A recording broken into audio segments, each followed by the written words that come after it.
অন্যায়ের বিরুদ্ধে রাষ্ট্র পুরোপুরি সোচ্চার জানিয়ে সমাজ কল্যাণ মন্ত্রী অধ্যাপক ডাক্তার এজেড জাহিদ হোসেন বলেন, জনকল্যাণই সরকারের মূল লক্ষ্য। মাদকের বিস্তার রোধে সবাইকে ঐক্যবদ্ধভাবে কাজ করার আহ্বান জানান তিনি। দুপুরে রাজধানীর আহসানুল্লাহ বিজ্ঞান ও প্রযুক্তি বিশ্ববিদ্যালয়ের অডিটোরিয়ামে মাদকদ্রব্যের অপব্যবহার ও অবৈধ পাচার বিরোধী আন্তর্জাতিক দিবস 2026 উপলক্ষে যুবকদের জন্য প্রমাণভিত্তিক প্রতিরোধ বিষয়ক সেমিনার অনুষ্ঠিত হয়।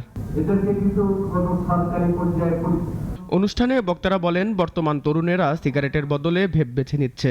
যুব সমাজের জন্য ভেপও হুমকি স্বরূপ। এ সময় ভেপিং শুধু রেড অ্যালার্ট নয়, নিষিদ্ধের কথাও জানান বক্তারা।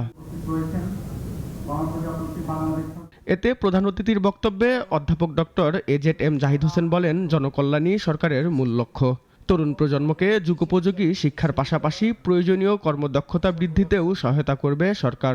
সরকারের মেইন ফোকাস হচ্ছে যে আমরা এডুকেশনের পাশাপাশি আপনাদের স্কিল ম্যান পাওয়ার চাই।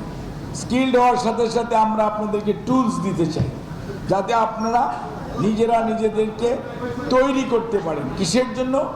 যে আপনি নিজে হয় এন্টারপ্রেনার হবেন, নিজে এমপ্লয়েড হবেন, আর 10 জনকে এমপ্লয়মেন্টের সুযোগ হবে।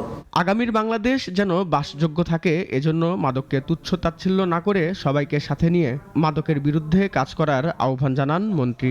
আগামীর প্রজন্ম, আপনি এবং আপনার পরের প্রজন্মের জন্য যাতে বাংলাদেশ বাসযোগ্য থাকে, সেই জন্য আমরা সবাই মিলে এই মাদককে শুধু নিয়ন্ত্রণ নয়, এটাকে রিহেবিলিটেট করা এবং মাদকাসক্তদেরকে তুচ্ছ তাচ্ছিল্য না করে সমাজের মেইন স্ট্রিমের মধ্যে তাদেরকে একীভূত করা, তাদেরকে পুনর্বাসন করা এবং তাদেরকে সাথে নিয়ে আর যাতে মাদকাসক্তি বা মাদকাসক্ত অথবা মাদকের বিস্তৃতি না ঘটে এবং নিয়ন্ত্রণযোগ্য একটি থাকে, সেই হিসাবে আমাদের সবাইকে কাজ করতে হবে। তিনি আরো বলেন, তরুণ সমাজের পক্ষেই সম্ভব পরিবর্তন আনা।